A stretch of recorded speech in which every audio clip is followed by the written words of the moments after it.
Thanks for watching this edition of the Fox 7 Austin Crime Watch digital exclusive. I'm Dave Froehlich. We're taking a look at some of the crime stories that have recently made headlines in our area. An APD officer and the city of Austin are now being sued for excessive force and failing to hold personnel accountable. Here's more from Fox 7 Austin's Marco Bittnell. This was a vicious attack. A viral video seen by millions. It was October 10th on 6th Street when this APD officer, identified as Officer Garcia, punches this man in orange, James Rodriguez. He was doing nothing that warranted police interaction like happened here. Jeff Edwards is representing Rodriguez in the lawsuit that claims that Rodriguez was attacked unprovoked by Officer Garcia. In the moments leading up to the incident, officers can be seen on top of another man punching him. A rowdy crowd surrounds them, throwing drinks at the officers. Rodriguez can be seen in the background, being pushed by another officer before Officer Garcia turns and punches him. Let me be very clear. It is the leadership at the City of Austin's fault that this keeps happening. Officer Garcia is now being sued for excessive force, but Edwards claims that these sort of incidents are all too common in APD. This happened because of a pattern and practice at the Austin Police Department's highest levels. Part of the lawsuit is aimed towards the city, with over 40 other incidents listed as examples over the years where excessive force was used by APD, followed by a failure to discipline officers. And they send a devastating message to all of the officers that no matter what, we'll defend you. And that is the wrong message to send to officers if you care about the community. Since the altercation on October 10th, the last update from APD Chief Davis was over a month ago, saying the officer was placed on restrictive duty and an investigation was underway. But for Edwards, a decision should have come long ago. This happened October 10th. It is more than a month after it happened. More than enough time to investigate and determine whether there were any extenuating circumstances. I'm telling you, there were none here. The lawsuit also says the department fails to train officers on the use of head strikes and how dangerous they can be. The Austin Police Association replying to the lawsuit's claims with this statement, saying, "We've been down this road before. We already had one lawsuit earlier this year involving a former officer that made the same claim, and it was proved that those were false. Everything related to the case is still being looked at, but I wholeheartedly disagree that there is any long-standing pattern of excessive force in our department."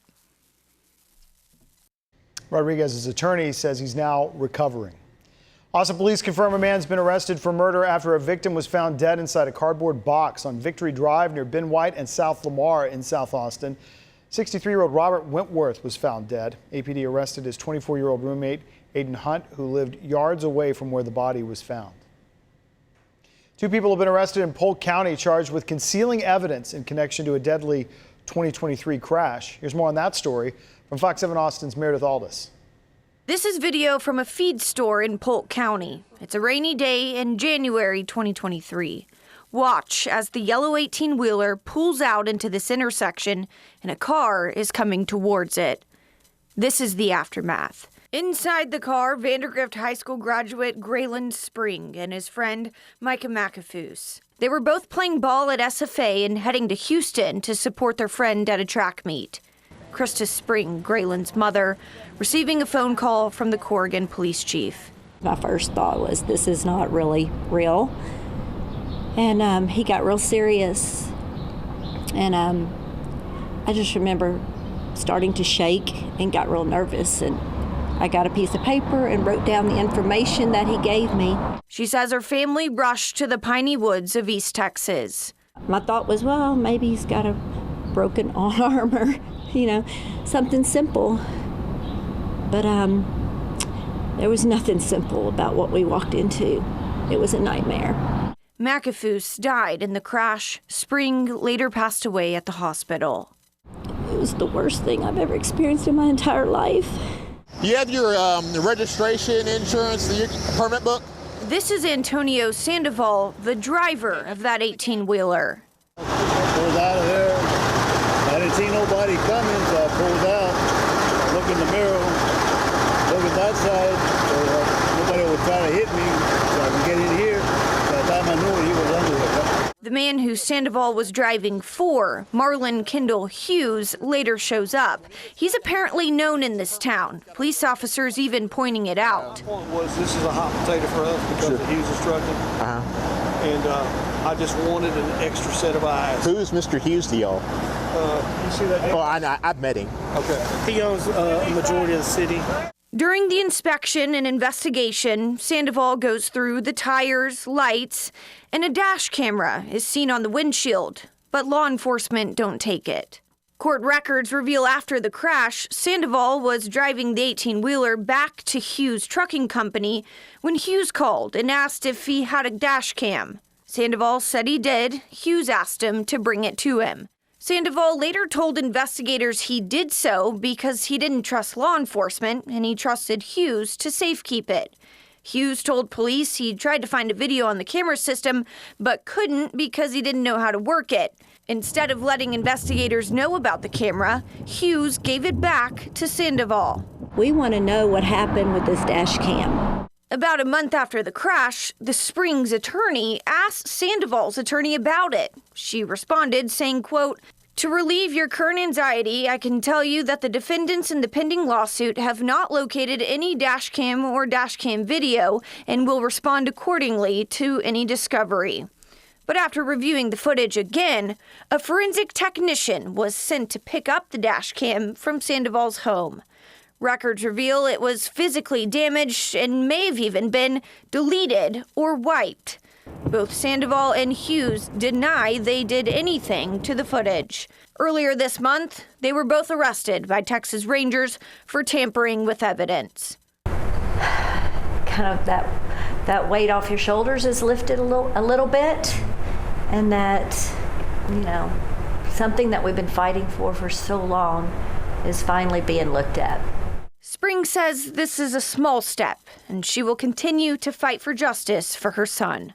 Graylin was the baby, the bookend. He brought all the excitement. He brought joy and just made us all laugh every day, every time we were all together.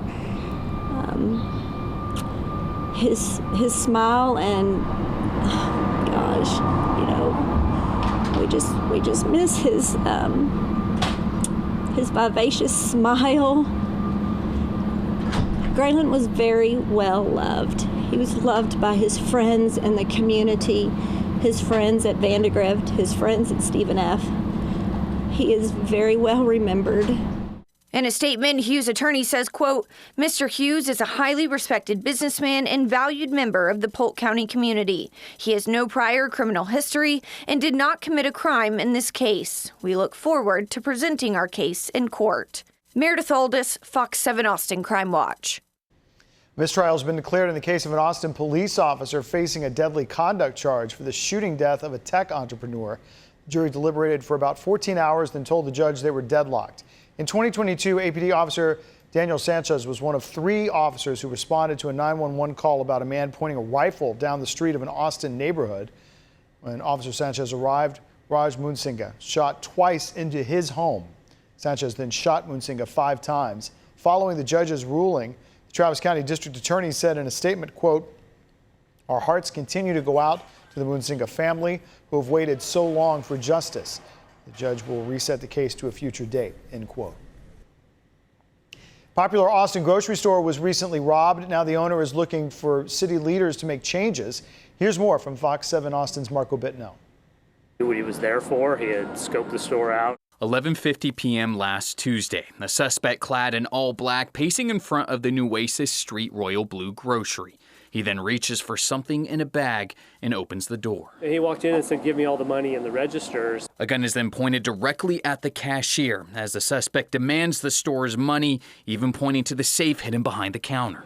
It's kind of a shock to the system for something like this to happen. Craig Staley is the owner of Royal Blue Grocery. He says it was just 10 minutes before closing time when the robbery took place, and all about $2,000 was stolen. As shocked as we are, it's just as shocking to, customers and people who work in city leadership that this has happened to a Royal Blue store. And this is far from the first time Royal Blue has been the victim of this kind of crime. Back in September, their 3rd Street location was robbed multiple times in just a matter of days. Some things that we just need the city to realize there's an issue here and pay more attention to it. Staley says while APD has been supportive, there just isn't enough officers to keep these kind of crimes from happening. And he says his downtown city council member hasn't been doing much to help. Trying to get our council member engaged, which is near impossible. That would be District 9 Councilman Zoe Kadri. Staley says while there have been meetings with him to try and improve safety in places like Nueces Street, no actual changes have been made. But we don't see any activity. We don't see any action. We're not getting any benefit down here from his, engagement. Now Royal Blue is taking security into its own hands. And the next time you go to a Royal Blue grocery, you'll more than likely see this sign saying that the chain has now gone cashless. Just one of the latest ways they're now trying to prevent these robberies and keep their employees safe. But even after having to make changes to how it operates, the grocery chain says it's not going anywhere, and it's got the support of Austinites. We're in it for the long haul. We're dedicated to downtown. We love downtown. And Royal Blue is a staple of downtown Austin. You hope that something worse doesn't happen where their hand is forced and then they have to leave. Reporting for Fox 7 Austin News, Marco Bittnell. Crime Stoppers of Houston is warning parents about a spike in online predator activity on gaming platforms. The group says kids spending more unsupervised time on games with chat or messaging features are especially vulnerable, and predators often use those platforms to groom or exploit minors. Crime Stoppers is urging parents to monitor what their children are playing and talk about online interactions to keep kids safe. Crime experts are urging state leaders to make it tougher for thieves. Fox's Randy Wallace has that story. We found about a dozen theft cases involving career criminals who pled guilty to theft within just days of being charged. I'm seeing cases that are filed and a person is convicted in basically a 2-week time span. I've not seen that before. Have you ever seen cases adjudicated this quickly? Not in Harris County. 56-year-old Carl Torrance has 11 felony convictions. 11 felony convictions, not charges, but convictions since 2021. Last May, Torrance pled guilty to theft and was sentenced to 60 days in jail. That happened just 16 days after he was charged. Now he's facing 5 more felony thefts. Since being convicted. Right. So obviously there's zero deterrent. 45-year-old Jonathan Lee has 10 felony convictions and went to prison 3 times. On November 3rd, Lee pled guilty to theft 13 days after being charged. He was sentenced to 180 days in jail. 49-year-old Kenneth Walliver was serving probation for theft and drugs when he pled guilty to theft last June. He got 45 days in jail, just 13 days after being charged. So you got a new conviction while you're on multiple probations, and he's still on probation. 42-year-old Marcus Jones has 8 felony convictions and sent to prison 3 times. Last month, he pled guilty to felony theft and got 180 days in jail, just 4 days after being charged. We in Texas don't have a 3 strikes and you're out or a 4 strikes and you're out or whatever it may be, so they don't care if they've got 20 felonies. They'll plead guilty to it for time served. Group students from the University of Texas at Arlington have helped solve a more than 30-year-old cold case. 25-year-old Cynthia Gonzalez was murdered in September of 1991. Now Arlington police have announced the arrest of 63-year-old Janie Perkins, who was an acquaintance of Gonzalez. 19 select students collaborated with Arlington police on the case. Their questions led detectives back to Perkins, who initially was a person of interest but was never charged. A closer look by the students and detectives found statements Perkins made to witnesses who said she admitted to being involved. Detectives were intrigued by the questions, so they took a deep dive into the case file, learning everything they could about Miss Perkins. Miss Perkins was a friend to Miss Gonzalez, who would frankly hang out with her. Detectives of the 90s looked at her because they learned that she and Miss Gonzalez had shared a love interest. Cynthia Gonzalez's daughter, along with some of the students, were present during that public announcement. Well, if you're downtown and don't pay for parking, the ticket you get could end up costing you hundreds of dollars. Here's more from Fox 7 Austin's Angela Shen. These smaller gray meters are run by the state. The larger boxy ones are run by the city. The ticket fine amounts for both can be very different. The gray parking meters in the Capitol complex, which are the streets around the Capitol, are run by the Texas Department of Public Safety. Data shows the tickets for most parking violations are $30 and some are $25. But multiple employees who work downtown recently told us they were charged $283. Usually, DPS would provide an envelope with options to pay easily, including by check in the mail. When the employees tried to pay their tickets this time, there was no listed amount, and they were told the tickets weren't in the system yet. Then this letter came from the Justice of the Peace Precinct 5, Tanisa Jeffers. We asked her office why the fee is so high. The JP's office says DPS doesn't tell the court to issue citations. The court just adjudicates once a citation has been filed. The fine and court costs are determined by the specific statute for the offense. The statute they cited is a Class C misdemeanor, which has a fine up to $500. We asked what determines the amount charged, if it's court fees, but they stopped responding. We filed a public information request with the Justice of the Peace Precinct 5 for parking citation data and how each case was resolved and what the money collected is going towards. We asked more than once how the fines are determined. Instead, we got a letter from the county attorney on behalf of the JP denying the request, saying they're unable to compile the data. We also asked a DPS about the number of parking citations from January 1st, 2025 to September 15th, 2025. Data shows a total of 3,919 citations. 1,531 are unpaid with a balance due of $45,520. 2,289 citations are at zero balance. Most offenses are for extending time beyond the legal limit, no permit displayed, or parking in a no parking area. We asked DPS if the process to pay their tickets changed before it goes to court. We gave them more than a week to respond, but still haven't heard back. If they do respond, we'll update our article on our website, fox7austin.com. For 7 on your side, Angela Shen, Fox 7 Austin News. Thanks for watching the Fox 7 Austin Crime Watch YouTube exclusive. Our Crime Watch stories run each Monday on Fox 7 Austin News at 9. For more on the stories highlighted in this episode, you can head to our website, fox7austin.com. And don't forget to subscribe to the Fox 7 Austin YouTube channel. Remember, you can also stream all our content and our newscasts on our Fox local apps.